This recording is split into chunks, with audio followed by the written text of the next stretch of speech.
So welcome everybody to our feature, Business Owner Lessons from the Trenches.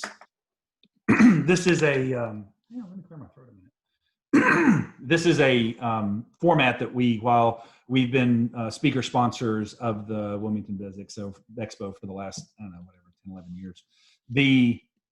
One of the things that we have found over time is that, the draw, it was almost like a serendipitous kind of thing.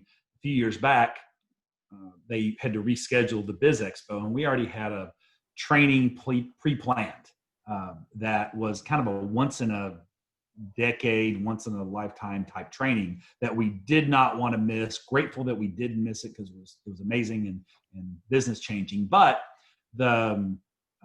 and so I was thinking about just canceling or putting off our sponsorship and rolling over the next year.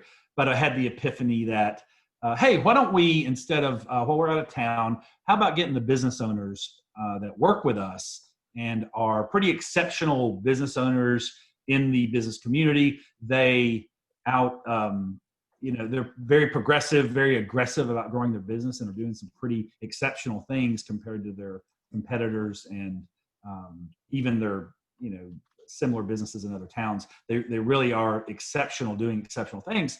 And so getting them to talk about some of their best practices, lessons learned from the front lines, the trenches, versus a lot of the people that talk at these time events, which are subject matter experts, talking heads that have a lot of facts and figures. So that had a lot of appeal. That's gone over. So we just copied that model in the following years, and that's gone over real well. So that's what really today's about. It's about learning lessons and best practices and from business owners that are on the front lines, really in two different areas. Today is about getting more customers, sales, and profits and cash flow, which are the fuel that drives the business forward. So once you get that nailed, and then the part two is tomorrow, once you start to create what generally happens in a growing business, you generate customer sales and profits, you end up with a bit of chaos. Chaos ensues at that point. So now we have more.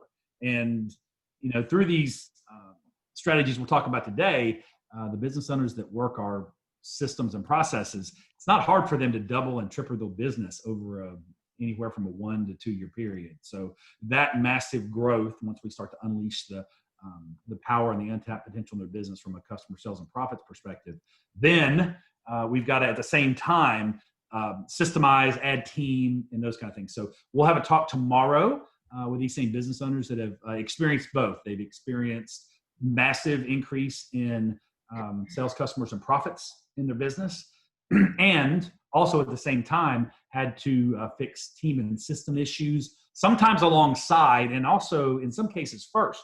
It's hard to ramp up sales, profits, and cash flow if you've got the wrong team in place. So one way or the other, they've had to work on both. So they're going to share those lessons from the trenches. We've got 3 different business owners here. You see their names, so I won't, and I'll give them proper introductions before their segment. So I'm going to lead off with Betsy, Kahn of Copycat Print Shop. Been in business in Wilmington forever. She was going to give the specifics on the number. I lose track because it's such a big number. So most businesses don't survive in a community, especially independent businesses, survive, as long as Betsy has, and thrive as long as they have. So she's our salty, tenured business owner, matriarch of the local Action Coach business owner community. So, and she's done some pretty impressive things in her business over the last few years.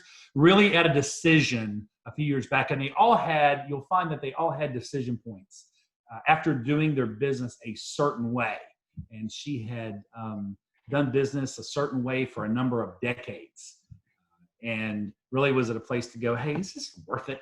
Like, I need to do something different.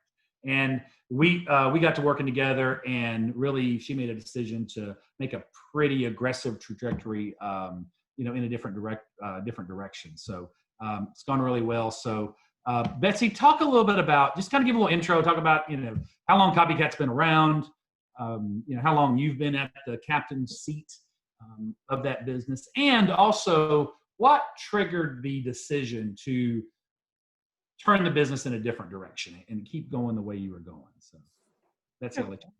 Yeah, thank you, Reggie. Good morning, everyone. Copycat has actually been in existence since 1970, and I think in all of our literature we say 1972. That's actually the year my father became a partner in the business and then ultimately bought out the other three partners in 1979. So I just learned that little piece of history last week. I'm really glad to be able to say we've been in business for 50 years now. So thanks for that lead in there, Reggie. I am about a week and a half shy of my 39th work anniversary. I did not go to college to learn how to do any form of printing. I knew nothing about it, but my father decided I could probably do better selling printing and drafting supplies than I could teaching tennis lessons and maybe be better fed as well. I became president in 2004. The business has operated over the past now 50 years pretty well. By itself, I should say, because my father was an incredible man who did not approach the company with a whole bunch of business background. He had been in business, but he wasn't classically trained, if you will. So he made mistakes along the way, and I learned those mistakes, and I made the same mistakes because you got to keep it going. About a little over 2 years ago, I just had a gut reaction to, hey, things are not going according to plan. And they weren't going according to plan because I didn't have a plan. Excuse me. Something was wrong with the business. We were doing a ton of work. We had money coming in the door, but what we had even more of was money going out of the door. And we were, it wasn't looking good. And by a fluke, I happened to see an ad in Greater Wilmington Business Journal for one of Reggie's free seminars. I had an issue with some employees at the time.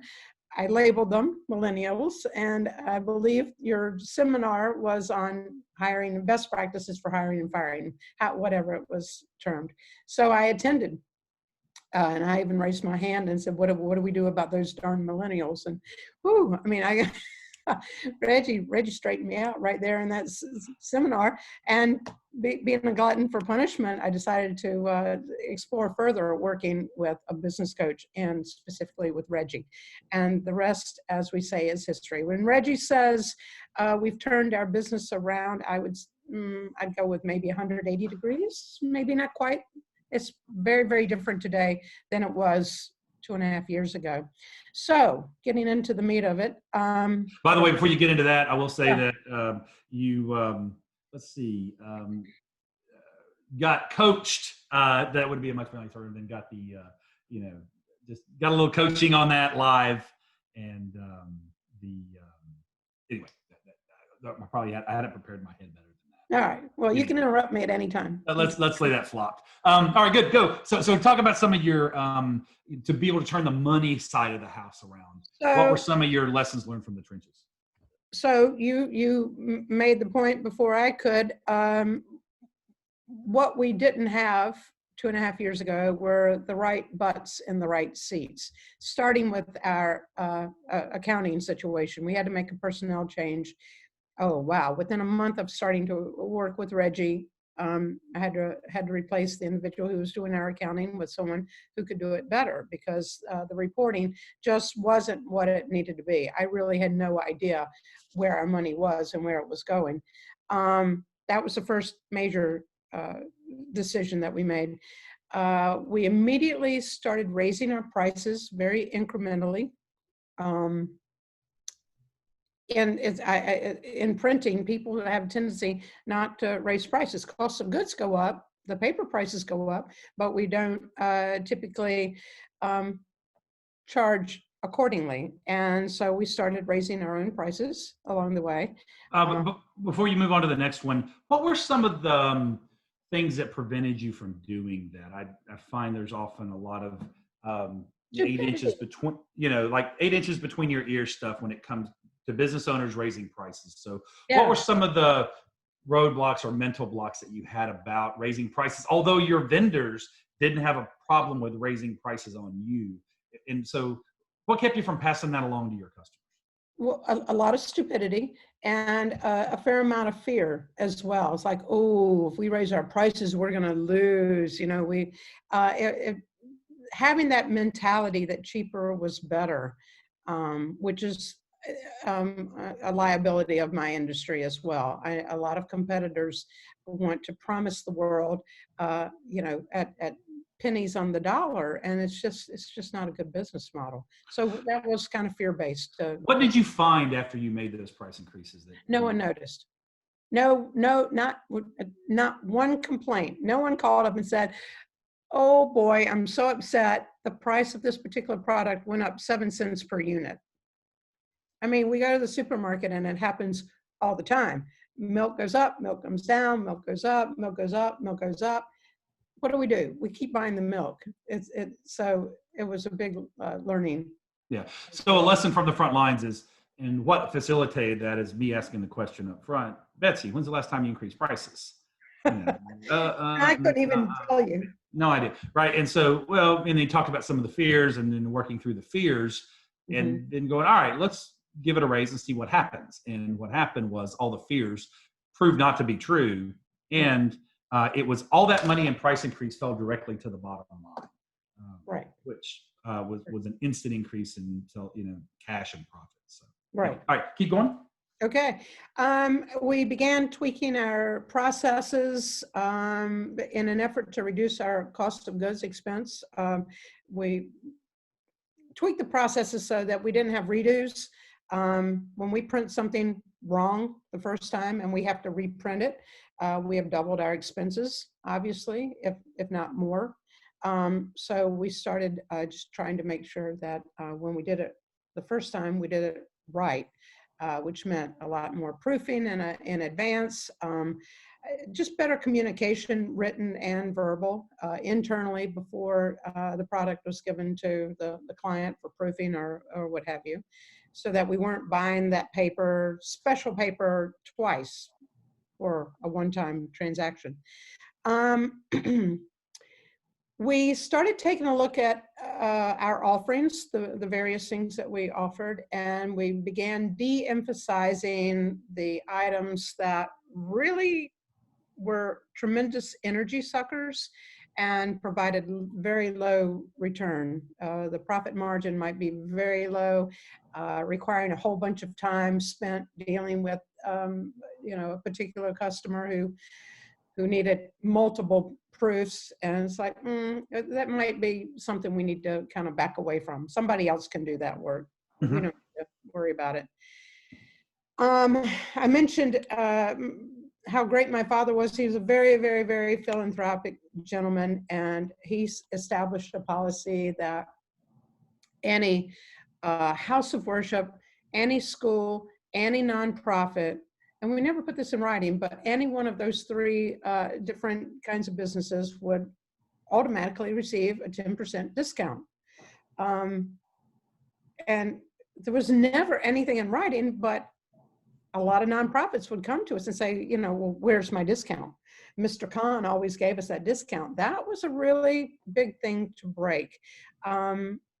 We do still, we supplied tea signs for a golf tournament just this past week for an organization in which we have membership. We were able to donate those, but we don't just automatically, you come to us and say, I need printing. Oh, well, here's your 10% discount. We don't do that anymore. And, you know, I mean, we can work with our margins from time to time, but it's not across the board thing. That was probably more difficult than raising our prices. Yeah, and you know that for us to wrap our heads around. Right, you know, that 10% discount. The problem with automatic discounting or unearned discounts Right. is that, you know, it takes money. It's money directly out of the bottom line, and while it's 10% off the price for them, for the customer, it's not that significant. But the aggregate amount, that may be 20, 40, 50% of profit. I remember calculating over, I don't know, maybe a 2-year period, the amount that we had virtually donated through those discounts. This is probably within the past 20 years anyhow. And it was close to $100,000. That was $100,000 that they were benefiting from that we were not. I mean, goodwill is lovely, but my banker doesn't really, and the power company, they're less concerned with goodwill than we are. That's right. So we have found other ways to help out nonprofits without that automatic discount. Good. We established KPIs, key performance indicators. How well is this department doing? How many invoices did it generate this week? What was the dollar value of each invoice? And keeping track of that and setting goals within departments. At the time, we basically had small format and large format. So, okay, it almost became, no, not almost, it became competitive between the two departments, like, oh, we got to beat them this week. So, you know, just people knowing, sharing the numbers with the team so that they could know, you know, what our big goal was and how they could help get us there made a big difference. And then finally, and this folds right into what we're doing today, when Reggie first met me, he was very well aware of the fact that I was very fond of being kind of like the Wizard of Oz. You know, I like to be behind the curtain in the microphone, yelling out instructions, being completely like with an invisible cloak over me. I was convinced that networking and outreach were in fact good things, that attending nonprofit breakfasts or joining a B&I group, or, you know, just getting out into the universe was actually the best thing I could do, because as the owner and as a Wilmington native, and having done this for much more than half my life at this point,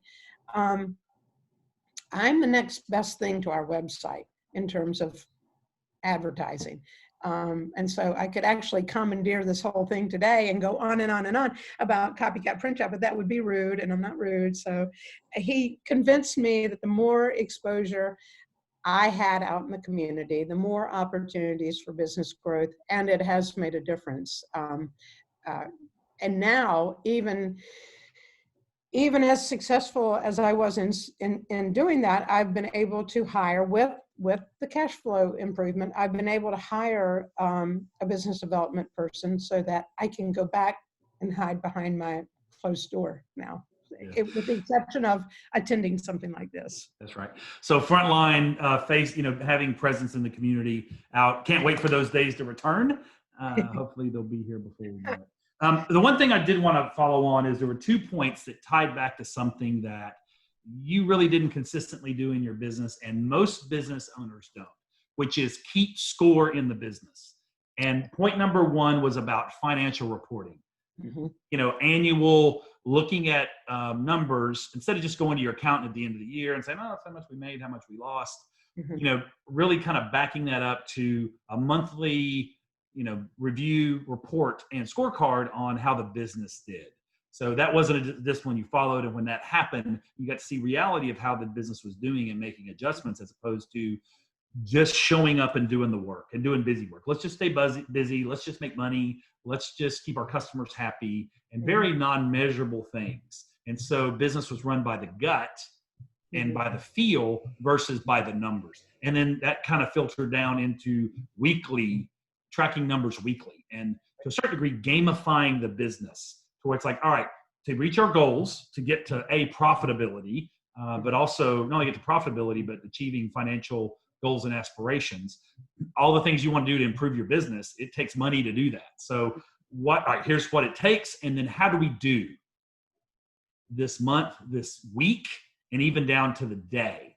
Mm-hmm. And the reporting that team made a dynamic difference. And that's one thing that financial reporting in small enterprises is not something I see that's a common practice. So good on you guys for watching that.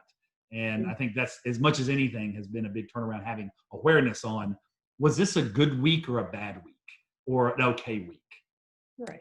Right.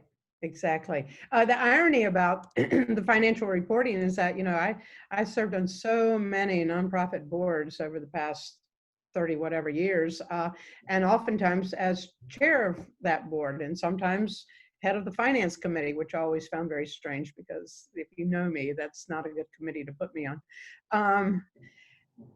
And so in these meetings, we would always go over financials, and so I inherently knew that something was missing within my own business, but had no clue how to apply it, and had not surrounded myself with the right people to help me get there. So it was, through great coaching, and making some difficult decisions. It's not a bowl of cherries running a business, but Reggie was able to help guide me and coach me, and it's made a big difference. All right, cool. Thank you, Betsy. Well, thanks for sharing your experiences and tribulations, and even some of being vulnerable to some of the things that a lot of veteran business owners don't have the humility to admit, like, hey, I'm screwing this up for a long time. And surely you can teach a veteran dog some new tricks. That's right. I'm gonna go shower the salt off now. That's right. That's right. Bryant, you're up next. So Bryant, custom home builder, Best Built Custom Homes out of Carolina Beach, Curry Beach, been building incredible custom homes on the island for quite a while. Bryant has really followed from an exceptional perspective, has followed a different trend than most of his competitors. Most of his competitors are, they've resigned themselves to self-employment. They build 3 or 4 houses a year, especially in his space. When you get into custom home building range, they build 3 or 4 houses a year. They really don't have any staff. Maybe their wife comes in and does the books, or they may have an assistant that does that, but they really keep it low key. That has some, now the problem is that from a, customer perspective is the business can't work without them. So Bryant's made the decision to move beyond self-employment to actually having much more of what we call a traditional business and become a traditional business owner, where we define that as something that's profitable and works without him. He's not a necessary part of the business from a day in, day out basis. So he's gone on that journey and made that decision right about the time that he was headed that direction.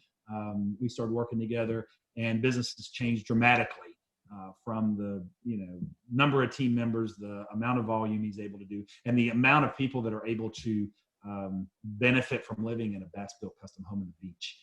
So Bryant, I'll turn it over to you for some of your lessons learned and a little bit of your story, I guess us working together, history, how long you've been doing it, but also what kind of made that decision to do things a little bit different. All right, thank you, Reggie, and thank you for having me here today and being amongst these other great Action Coach members that work with Reggie. This is just an incredible group of people to be with, just so inspirational, and always having somebody to lean on. I know I've leaned on Betsy a few times over the years, and she's always been there for me, and I do appreciate it. Derek's an inspiration with his background being in the military and whatnot. He always sets me straight. Thanks a lot for you, Darek. But anyway, I've been in business now for 25 plus years. Started as a framing contractor, made the natural progression to become a general contractor over the course of time. Had the wonderful experience of being here in the early 2000s when it was just ridiculously easy to make money hand over fist, and that boom that we had back then. And then should have quit in 04 or 05 and walked away, but unfortunately I stayed in and got hit in 2006, 7, and 8. And after that experience in 08, which of course lasted for quite some time, to around 12ish, 2012. During that period of time, I made the decision that I had to differentiate myself from my competitors. I had to figure out a way to, get through this and continue to provide for my family in a way, because all I knew was building. So we decided to start custom homes, and I was going to no longer have business partners. I was going to build it my way, the way I was taught and mentored, which was to build a quality house and don't skimp, and build every house as if it was your own. And I did that for quite some time. As an owner operator, I did everything: books, sales, operations, the whole 9 yards. And as nice as it was, I just really wasn't getting where I wanted to be. And I wasn't complete. I was starting to hire people, but to fill some of the shoes that I needed filled because I was getting too busy, but I had no idea what I was doing. I was hiring people and expecting them to know what to do. And then one day I was sitting looking in the mirror and I was like, okay, so I have like 3 people working for me and I'm working harder now than I have ever worked in my entire life and I'm making less money. So I ran across another one of our community members and he explained to me what he was doing, and that's how I got involved with Reggie and decided to get a coach. And through that, I've learned very much the same things that Betsy's learned, and that is, test and measure your business. And if you're not testing and measuring, you don't know what you're doing and you don't have a clue what's going on in sales and processes and all of that. So, I made that decision that I was going to grow my business to where I was going to become a business owner, but yet I was still going to build the product that I was proud of. And so with that, in hiring people and getting them to build the product, because in building a home, it's not, it's a pretty difficult process. It's anywhere from 6 months to a year. There's, 50,000 parts that go in a home. And so there's a lot to it. So, to turn my cash flow and to turn my profitability around, we taught the 5 ways, which is a great process that we are taught that can be used in more than just increasing your profits. You can apply that to just about everything in your life, to be honest with you. And, so one of the things that we needed to do was, when we would get a lead call, when I had people working for me, we would get a lead call and nobody would, everybody would just kind of shoot from the hip, take their name. What do you want to do? And I would get a piece of paper, scratch paper, notebook paper, Post-it note, and it would say something like, hey, call this person. They want a house. And, with no other information on it. So one of the very first things that we did is we scripted out a script for all of our leads and sales calls. And on that script, it basically, it's not really a word for word script, but it's more of like an outline of a list of questions. So you could kind of interject your own personality into it. But at the end of the day, when they were hanging up the telephone, I knew who they were. I had their email address. I had their telephone number. I had, an idea of a budget that they were looking for, a location they were looking for. Another key component was I found out how they found out about us, which I'll get to in a later part of this. And, a host of other quick questions in there on what I needed to know in order to take this conversation to the next level. So that was huge in being able to have this form that everybody would fill out, and we've kept those. We review those.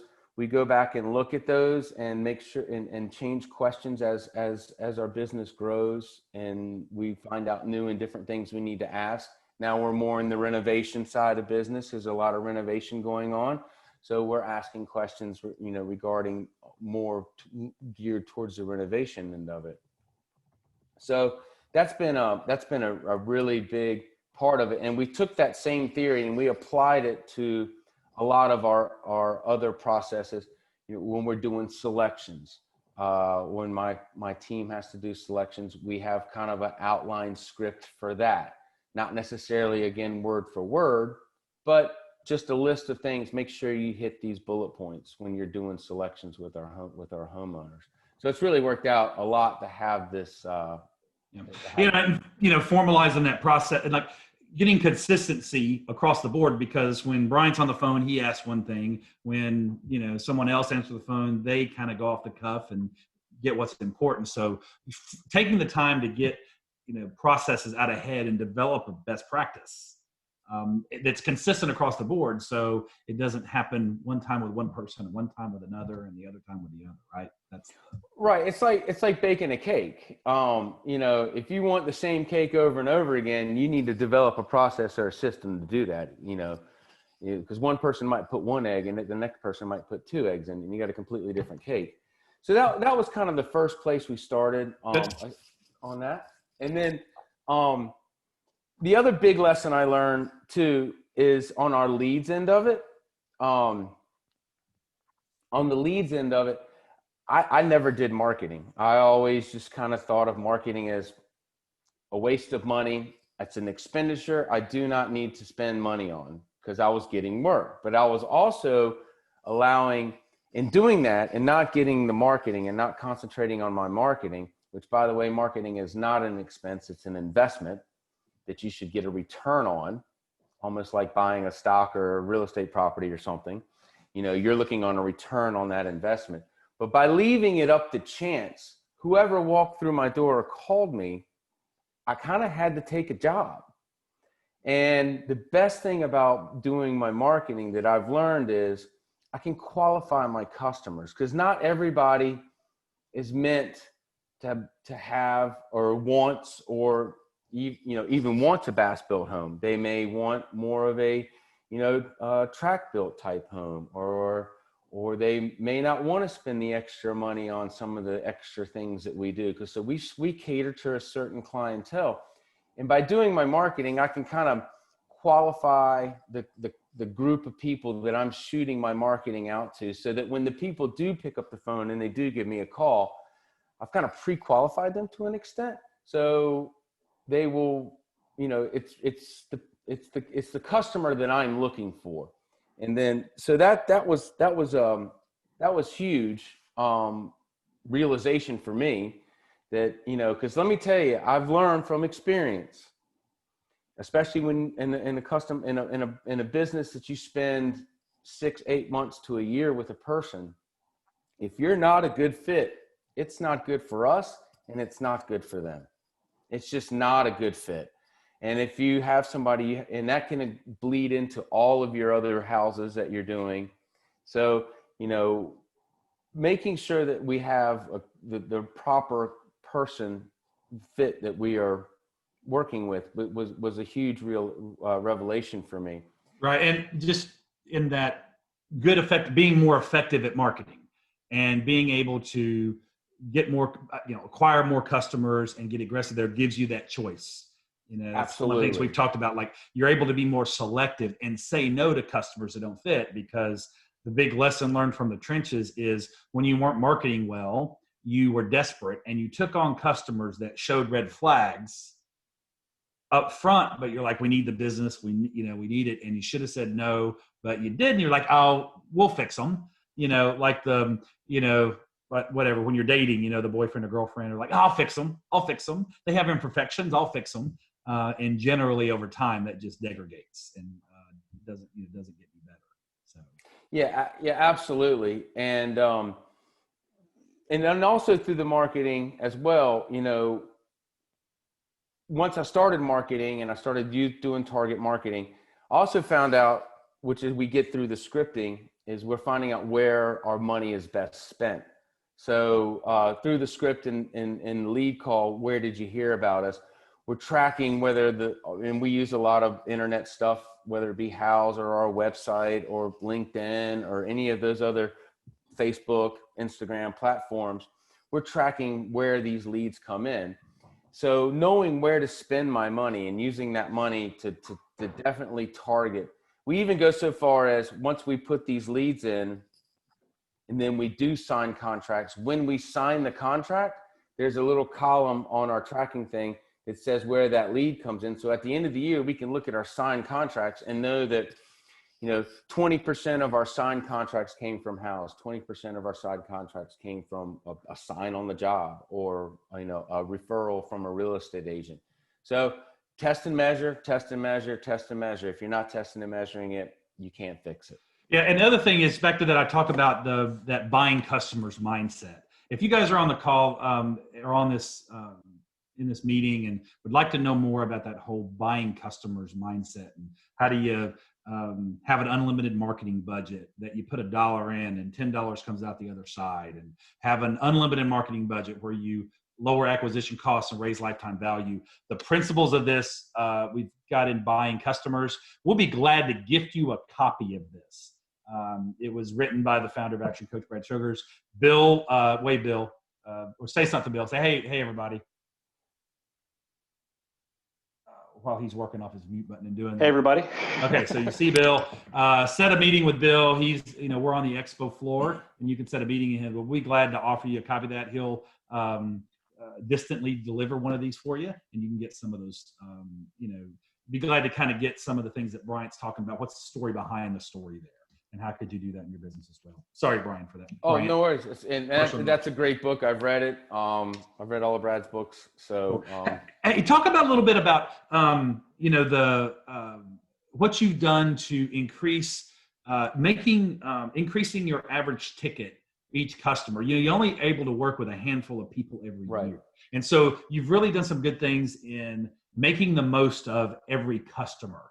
Kind of back to that good, better, best thing we talked about. Right. So in our business, we're pretty much a one-off. I might get a repeat customer might call me back 5, 6, 7 years down the road to doing a remodel or an addition or something of that nature. We don't have the luxury of building that same person a new house every year. So one of the things that we have to learn how to do is to increase our average dollar sale is when presenting the value of a product. So when we're doing our presentation and we're estimating a home and we're trying to get basically doing our sales to the homeowner, we always present a good, better, best option. So like a roof is an easy example. We have certain products that we'll only use on roofing, but we do offer shingle roofs. We do offer metal roofs. And, if the homeowner specified a shingle roof in the beginning, we'll give them a price on the shingle, which is a good product. Then we'll give them a price on a multi-rib, which is a better product. And then I'll give them a price to do a standing seam, which is the best product. But along that line is, we'll have some verbiage in there and I'll have a little bit of conversation with them. Why would you want to spend the extra $5,000 to go from a shingle roof to a metal roof? Well, I'll present that value, and presenting value is, really where you can increase your average dollar sale by explaining to them that if they bought this product, they're going to over time have to replace their roof less. A shingle roof might last you 10 years. Around here, it's about 10, 12 years. The metal roof you can get 20, 25 years out of. It's going to reflect in energy and be cooler and a list of other things. So selling, upselling, but not just upselling to upsell, like, hey, you look a lot better in that tie. But upselling with a value that they're going to actually get the money back over the course of time. And I really have that opportunity. And I think in a lot of cases, people's business, they may not, they may have a better product that might last longer, that costs more, that you have a higher margin on, but the team isn't educated on why that is and how to upsell that. So that's one of the things that we've done to really increase our average dollar sale. Our average house has gone from 500,000 to 800,000. So, yes, the length of time increases on that, but for my superintendent to manage doing a shingle roof versus managing doing a metal roof, he still has to inspect both of them, but it doesn't cost us really any extra money to do that on a management basis. So, and again, that, puts more revenue and profits in the business because you're paid on percentage. I'm paid on a percentage of product. And so not only is the better thing for the customer because they're going to spend a little bit more now as opposed to replacing down the road, the value increases, all those things happen, but also you make more on the transaction now. Correct. As opposed to a renovations contractor making the money, 15 years down the road. Right. So it's there. All right. So on the last one, I want to wrap up on back to that, tying together with that message of quality, your approach to quality in the long run. And, really some of the things that you've seen through, you don't sell the cheapest house on the island. You don't build the cheapest house. You have standards that are far beyond what the code requires. Talk about how doing more and really just building a house that's sometimes 20-30% more than your competitors, and how that is winning for you in the long run. So, right, we don't build a code house. Every house, I'm one of the things I often say is I haven't ever built a house to code. And you get a dual reaction on that. Some people get it, some people don't get it. So with that being said, we are more expensive. And a lot of times our margins are probably a little bit higher than our competitors because we offer premium products, but we're also selling premium products. And since we get paid on a margin of product costs, we make, are more expensive. But it's helped in tremendous in so many ways because, again, back to qualifying the customer, we're getting customers that want that kind of house. They're excited about getting a house that's going to perform and be energy efficient. And so the quality of customer that has come to us has been a lot better. And we've noticed that, it's easier to work with somebody that's excited about getting a home built versus working with someone who's always constantly trying to cut that dollar down to nothing. And, having a reputation of building a quality house, having a homeowner, after a hurricane, walk outside and inspect their house and their house is in, great shape, and look next door and they've got missing shingles, missing siding, missing, all these things wrong with their house. And, instead of working on their house, they're going next door to help their neighbor board up a broken window in their house. So that's just been, really, and that's satisfying as a business owner to be able to offer that kind of a product. So, back to the bottom line, it's been, a tremendous help. We charge a little bit higher premium. We're selling a premium product, so we make a little bit more on the margin, and our customers understand what they're getting, so they're more apt to be, excited about what they're getting and not, looking for the 99-cent menu. Awesome. Well, thanks for sharing some of the insights on the things that's helped you grow, put more on the bottom line. You've got some great stuff to share tomorrow as well on the, in our session tomorrow about team systems. Growing pains of that. So, man, you've had a lot to share. So you got a lot to share tomorrow. By the way, you're hearing the audience, you're hearing some terminology thrown around that are the principles and practices we use to grow sales and profits in a business. If you'd like to know more about that, visit our booth. Go see Bill at the Action Coach booth. We've got an Action Coach toolbox that we offer to our expo attendees. We've done it for the last 10 years, full of introductions and a little bit of meat and potatoes around how you can implement the 5 ways to increase profits into your business, how you can use that tool to supercharge sales, profits, and cash flow in your business. A little more detail in here. So go see us in the booth. We'll be giving you one. No, it's on us. And a lot of great info that could, in itself, can make just going through the info in here can make an immediate impact on your business. So hope you come visit Bill at the booth to do that. I'm going to turn it over to Darek. Derek, owner of Battle House Tactical Laser Tag. Hope that many of you have been out. I wish I could see the attendees and get a show of hands. How many's been out and had a great time at Battle House? It has been an award-winning, recognized concept that him and his dad have started. His dad in Wisconsin, him here, and he's quickly opened a couple of locations, and has quickly built not only a very profitable business, he has been the fastest track to really good money from startup to there. So it's a really good business model and also very simple. He's quickly built it to be very profitable. Also, able to turn it over to his team. So in 4 years in business, 4 or 5, Darek? Starting year 6. Starting year 6, time flies. So starting year 6 has moved to owning 2 locations, being profitable, and really being able to, when his wife has a kid, he has 3 kids, so he does that a lot. The last couple of kids, he's been able to check out for a month or so and really not be involved in all of the business. So he's built them from a structure to work without him along the way. So he'll talk more about the details of getting it to run without him, but that took money. So what are some things that you've done? By the way, Darek, I hope you're going to pick up some time. I'm counting on you for that, as you are short, sweet, and concise. So give the people the 7 tips in Darek fashion. Cool. Thanks, Reggie.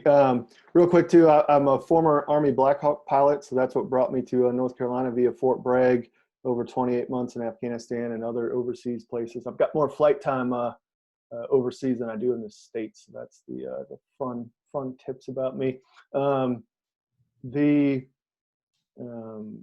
Looking at when I started working with Reggie and using his systems, it really was about team and manager development, because in the Army, we had all millennials also, but the Army trained them. They've got a great training system. So when I got a hold of 56 guys, they were from senior to junior, but they at least had that base knowledge.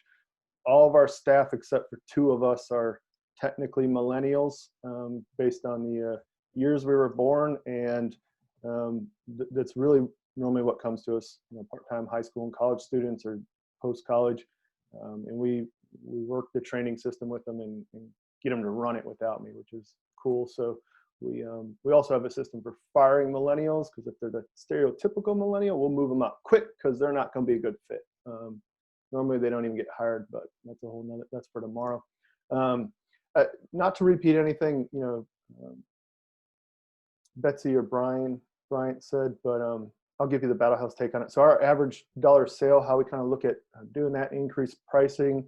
We have our Would You Like Fries with that offer, which is our weapons upgrades. They're cool guns. They all the cost was in the startup cost. Them sitting on the shelf costs us nothing day over day. It's not like I have to go out and buy more. But if I sell one of those, it's $15 straight to the profit. So getting that script in place so that every staff member asks it every time on the phone, in person, hey, would you like fries with that? Would you like an upgrade with that? Oh, what's the upgrades? And we go into sales pitch mode, educating on upgrades. Not required, but if they want it, they're going to shoot their friends and family with lasers faster and more efficiently. So, and also, but you also go beyond and just creating a system, but you also incentivize the team. Yeah, and I've got that on the note. But when I started working with Reggie, he came into the store and he's like, "Where's your upgrades? Why aren't they on display?" And I was like, "Well, they're on display in back." And he's like, "Why aren't they behind the counter?" Right? And just the simple, we put them up behind the counter. We have the key there so we can turn it on. So if the little kid says, "I want an M4, what's it look like?" We hand it to them and sale is complete. Kid or man kid, either one, sale's complete. Or the pistol or the shotgun or whatever, all the cool stuff. The second part of it is tying the staff bonus into that of, hey, if we're all going to make more money, we'll all make more money, right? And all my guys and gals are, hourly. How do I put them on a commission basis to help sell more and incentivize them? So if they sell upgrades, we track the cash total weekly. So if they hit, the dollar amount we're looking for, it goes to the bonus round, the commission round.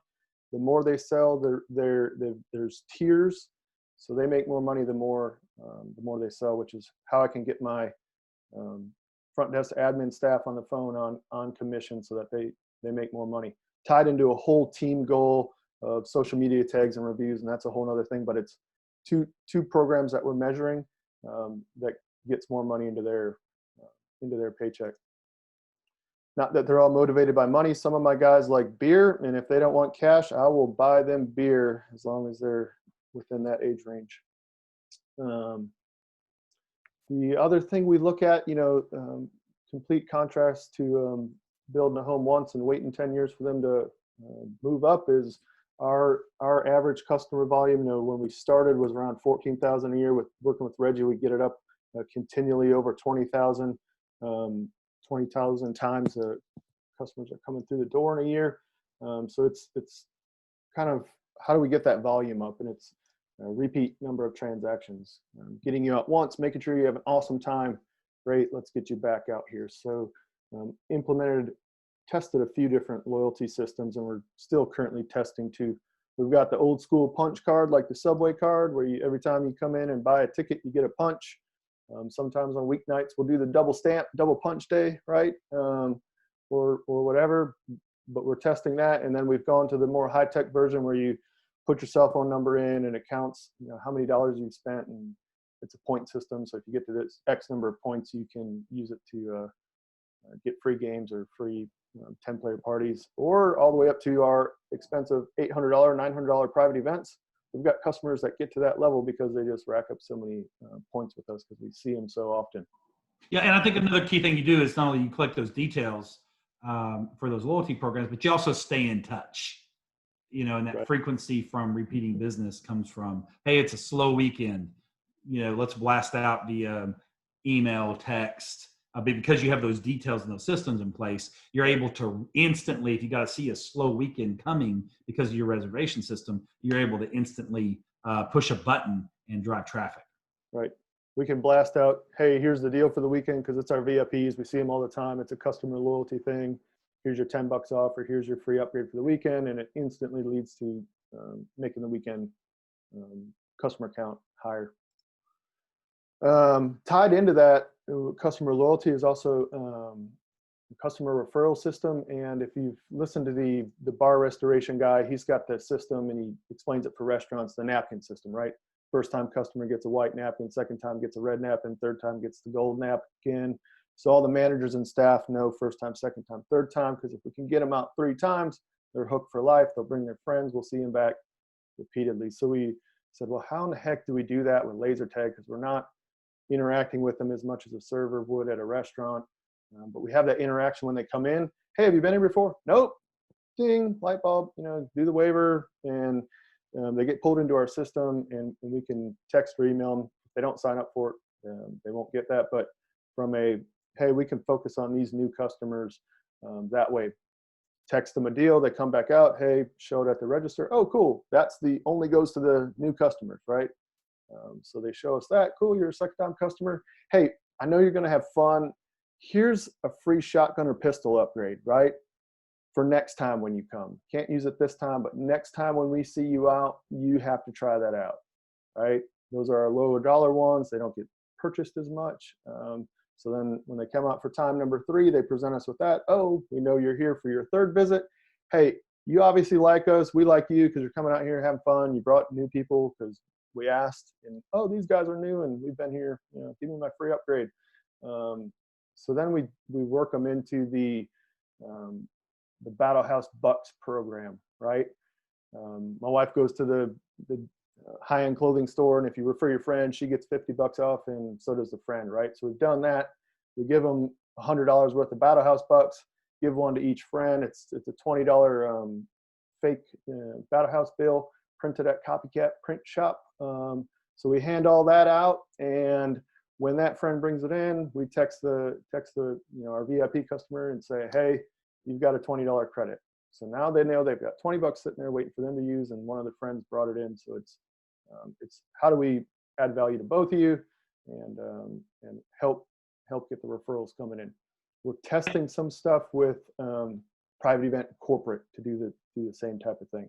Yeah, thinking strategically and tactically, that's really where I think how I don't know if your mind was naturally wired that way, but probably honed through your, military background experience to thinking through, step 1, step 2, step 3, all the way to, what are the different steps in the process, and having a specific strategic, all right, visit 1, we're going to do this. Visit 2, you're going to do this. And visit 3, you're going to do this. And then putting that in place and then making sure your team executes on that consistently. Yeah.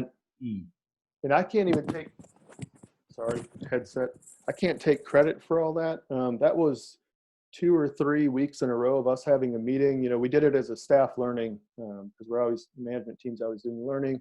Jesse actually brought it up. Hey, that's a good idea. We should implement it. And we just did some, brainstorming around it because of restaurant situation versus how we operate. So had team input from the managers, came up with it, got the printing done. Betsy's printing and put the text system in place to just text the new customers.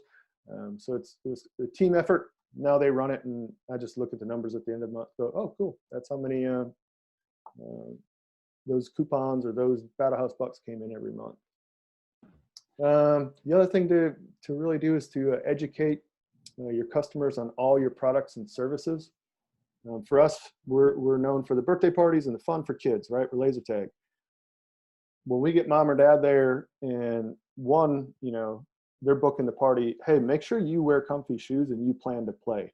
And if grandma or the uncle is coming to play, tell them to be ready to play too, right? And then if they don't play, they're sitting around, hanging out up front in the lobby if they're not watching their kids, and the staff can go start just chatting them up, see where they work, what other groups they're involved with, what church they might go to, because we do tons of corporate team building, fundraising, all these other things that we do in there. I never thought of that. We've gotten work events because the other kid's friend mom was here and they told their husband, and somebody calls up saying, hey, I need fun events for my staff.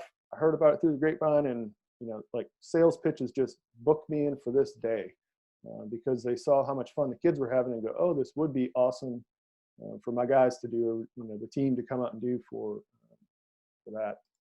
Well, just in the last, point or two, if you got a couple of minutes left, the conversion rate, you guys have done a good job with making sure that leads and people that call in with interest don't fall through the cracks.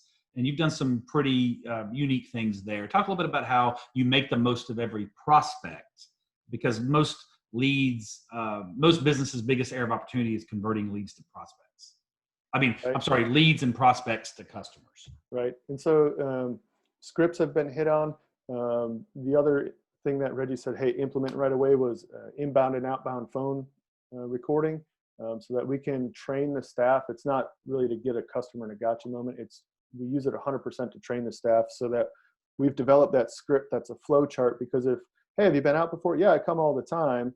There's no point for us to tell you all about Battle House because you already know.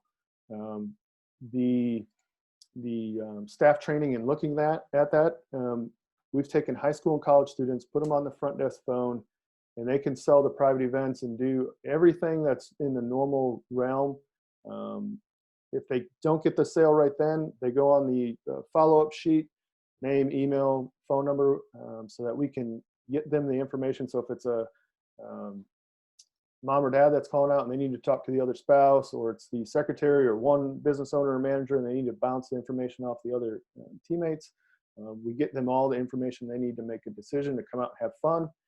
Sometimes if we call and they're thinking about it or whatever, we sweeten the deal with, hey, here's some free games. You've got some kids. Here's some free games for this weekend. Just call us, tell us when you're coming. Now we know, hey, Bryant Bass is coming. He's thinking about doing a team building event. When he comes out, hey man, let me tell you how this works real quick. And we walk him through it. But if he comes out and plays with his kids on the weekend, the event will be sold for the team. I had one last big point, Reggie, to hit real quick before we run out of time, but I called it just focusing on margins. And I copied this one from Fred with Strickland's, but he does what he calls like a state of the state or state of the union with his team. I took that and I changed it into a what's at stake. And with the entire staff, high school students through my management team, I take our profit and loss and I put it on a pie chart and I put the dollar amounts, whether it's for the month or annually. And here's the big chunk, and that's rent. And then here's the other big chunk, and there's dollar amounts. So when we look at it for the month, and there's this $12,000 thing over here, and they guess whether it's marketing, rent, payroll. It's eye-opening for them all to see that payroll is normally either the biggest or the second biggest chunk, right? And then here's marketing, here's advertising, here's the utility bills, which are minimal. And oh, by the way, if profit's not on there, but if it was, it'd be the size of that sliver right there, right? And it's oh my gosh. So when you guys see me not working here on the weekends, it's because I worked all week 9 to 5 doing networking or doing whatever to make the phone ring, or I did the marketing, and I'm training you guys to deal with the daily operation. Any little grumblings we have, they think the owner's just, I'm not going out and buying a new boat. I've got the old one. We keep it shiny, right? So that helped get them involved. And then we took that as a management team and said, how do we get our expenses down? And for us, there's the weeknights are slower, schedule less staff up when we know it's going to be busy on Saturday or Sunday, but really kind of focusing in. And they took ownership about, hey, how could we get the expenses down? Had some cash incentives or some beer incentives there for them to help do that. And so at the end of that year 2 and 3, my profit was up and my gross sales didn't go up at the same proportion. So we were making more money with less headache, less wear and tear. So getting the team involved and engaged in making the business profitable, which that generally is just the owner's problem. So that's a great win there. Darek, thanks for sharing a lot of your best practice lessons learned. For those of you would like to learn more about the next step, once you got sales, profits, cash flow stuff, and ramp the business up that way, being able to at the same time increase, be able to get the right team members in place, which can be symbiotic with also making more money. You get the right people in place, they'll help you make more money. And you heard that a lot in Darek's best practices. Also, it makes life easier, less growing pains with the right people. And they've all three of them been through plenty of growing pains. So we'll talk about some of that tomorrow. If you want some more details, come by the booth, have a chat with us. Bill's available today. Little side notes, spoiler alert or whatever. Darek has also, because his business work without him and are very profitable, he's made the decision to help other business owners do the same. So he's got time on his hands. So he has joined the team and is also helping me. I'm at capacity right now. I can't help any more business owners individually. So he's joined to help other business owners as well. So he is an action coach as well as a business owner, because he's kind of twiddling his thumbs a little bit, because his businesses work without him. So he's teaching others to do the same. If you want to go by the booth, have a chat with Darek. He's got some time. I've got some time blocked out tomorrow. If you'd like to chat with me as well, you can book a meeting there. And we're also doing a roundtable tomorrow. If you want to pick the brains of the business owners here, Betsy, Bryant, and Darek will only be here tomorrow for talk about their best practices on team and systems, but also they're going to be there for Q&A and a roundtable discussion at 12:30. So feel free to jump in on those. Hope to see some of you tomorrow. If you have any other business owners that would like a copy of this recording, need a toolbox, need to join tomorrow, feel free to have them join us. We'd love to meet them. So if you know business owners that you love, are ambitious, and want to grow, we'd love to be able to give them the goods and help them have some of the successes that these business owners here today have had. So thanks. We're gonna cut off for now.